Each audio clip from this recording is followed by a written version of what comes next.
is the voice of Indiana County. It's WCCS 101.1 FM, AM 1160, and WCCSradio.com. Hey, boys and girls, Judy Gaman is back on the line with us this morning, healthy living expert. Our conversation brought to you by Marcus & Mack, voted best personal injury law firm in the Best of Indiana County contest. Marcus & Mack, a law firm representing injured people. And Judy is with us to talk about Ozempic, but even more importantly, or more dangerously, if you will, budget Ozempic, cheap Ozempic, as a diet type of application. And is that really a safe approach to weight loss? Let's talk to Judy this morning. Judy, hi. Hi, glad to be on, and what a topic we need to discuss, for sure. Yeah. I mean, using Ozempic in a way that it's not really intended for is one thing. Using knockoff Ozempic, ooh, Judy, I'm scared of that. Yeah, I think we should be. You may have seen a lot of ads on the internet and on social media. Get Ozempic, cheap, order now, ship to you. Danger. This is something we should all be running from. We have to remember that when we're putting something into our body, we're injecting something into our body, or even if we're taking something orally, it changes the chemistry of our body.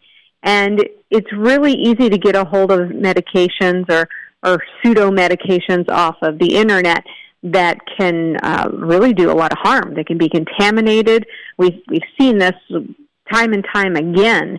And now that we have the internet so prevalent where different countries can be selling and shipping to us, we really should take note and should be way more cautious about our own bodies. Well, let's start there with how we actually get our hands on this stuff. It should be something that is prescription only, and yet we can just order right off the internet, right? It should be, and semaglutide is the main ingredient, so I'll probably call it semaglutide, because that's what you see in Ozempic, and that's what you see in Mounjaro, and even Wegovy, which is just really Ozempic, just rebranded. Mm-hmm. And really, when we get into semaglutide, in any of these GLP-1 agonists, and you might hear them be called GLP-1s, this class, we have to be very, very careful that we're under a doctor's care, because this is a prescription medication. This is something that definitely requires, blood work ahead of time, be checking in with your doctor. We need to monitor symptoms. There's things that can happen if you're not careful. You can become hypoglycemic. We do know that semaglutide helps you lose 15 to 20% of your body weight.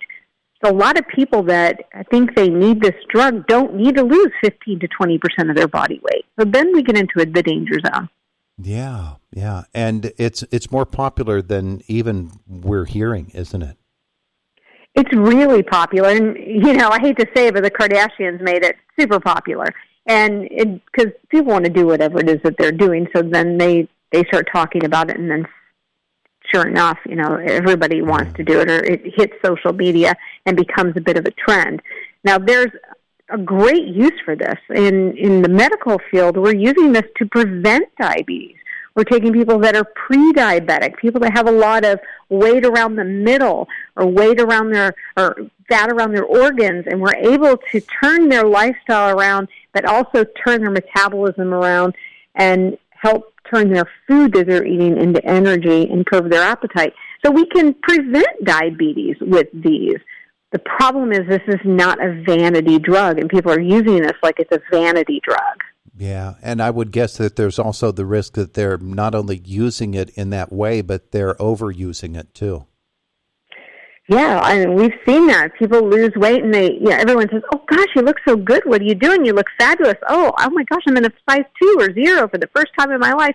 And they get that reinforcement, that positive reinforcement from society, and they think, "I just need to get skinnier." Well, this is exactly how eating disorders happen. This is exactly how people become anorectic. And so we have to really pay attention to what are we telling ourselves? Are we using this properly? Is it being prescribed properly? And we cannot compare ourselves to something we see in a magazine or on social media, which has been heavily filtered.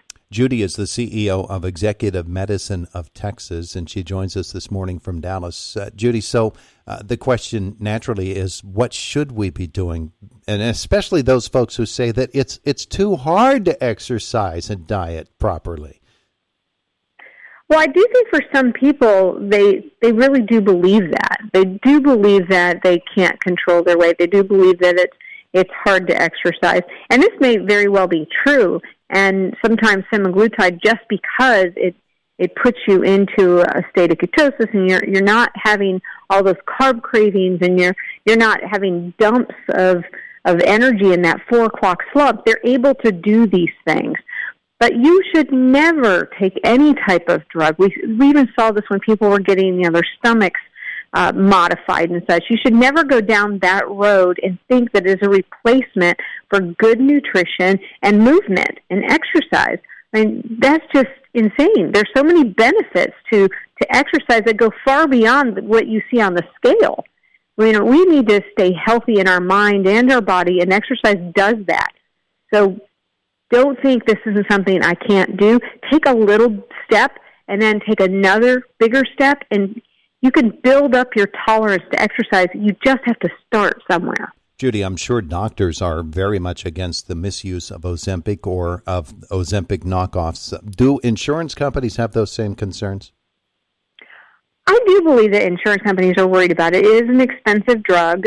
Most people nowadays, if they're not using it for diabetes, are just paying cash. And unfortunately, there have been a lot of practices that say, maybe they're the only practice in town, or they really can have a market for this to market up into the thousands of dollars. If you're thinking of going on this and it's appropriate and your provider thinks it's appropriate, you should be on a program where you're not just getting your injection of semaglutide, but you're also having your blood work checked. You're getting on a scale at the office. They're tracking how much you're losing. They're making sure you're not getting dehydrated, because a lot of people, when they don't eat, they don't drink too. So then they're having problems with dehydration. You have to be monitored. This, again, is a drug. It's a prescription. And anytime you're on a prescription medication, it does require oversight. Yeah, absolutely. All right. So bottom line is, this is not the proper way to use any drug, is to use it for a purpose other than that for which it was intended. And that there are ways to get the intended result, but the more traditional ways are the better ways. And you're a healthy living expert, Judy. You know this, that there's help for folks no matter what community they live in. We certainly have help here around Indiana, PA, just as you do there in Dallas. Folks are more than willing to help you lose the weight and get more fit. Absolutely. You just got to look for your resources where you are. And there are a lot of really easy ways. If you can't really afford to go in and have all of these visits with a nutritionist or hire a personal trainer, there are apps that will walk you through this, help you track your food, your intake. It's really a matter of taking ownership of your own health. I did want to touch on one thing that you mentioned a little bit earlier and ask you to develop that just a little bit more. We really, when we ordered pills off the internet, we really don't know where they're coming from, do we? And who's making them? And therefore, we really don't know what's in them. There's so many factors to this. You don't know where it's coming from. You don't know if it actually is what it says it is. And you don't know how it was shipped, because a lot of medications, when they are exposed to extreme heat or cold, they change. And we really have to get a grip on this convenience thing. We think that if it's convenient, it's good, and those two don't automatically go together, especially not when it comes to medication. You don't want to just get that quick fix, because it might be your last fix. We should also watch out, especially for adolescents, right?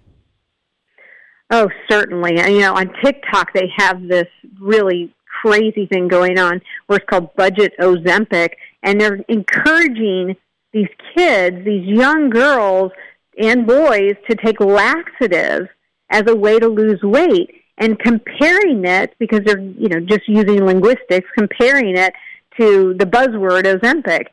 And there's a shortage now of laxatives and stool softeners. these kids have no idea how they can really be messing up their digestive system and perhaps causing lifelong issues where they're dependent on these laxatives and stool softeners. She is Judy Gaman, healthy living expert, CEO of Executive Medicine of Texas. Judy, where are we going to learn more about you and what you do? Yeah, go to EMTexas, spelled out, emtexas.com. At Executive Medicine of Texas, we're all about helping people live longer and healthier lives. Beautiful. Judy, thanks so much for spending time with us. You going to enjoy the Dallas weather today? What temperature is it going to be there? Oh, I haven't even looked, but I heard that by the middle of the week we're going to be in the upper 70s, maybe even hit 80, so I'm excited about that. Let me see. Today's high 39. Current temperature is 16. Thanks, Judy. Appreciate it. All right, yeah. Enjoy that 16. Have a wonderful day today. Take care. You too. There's Judy Gaman with us here this morning on Indiana in the Morning.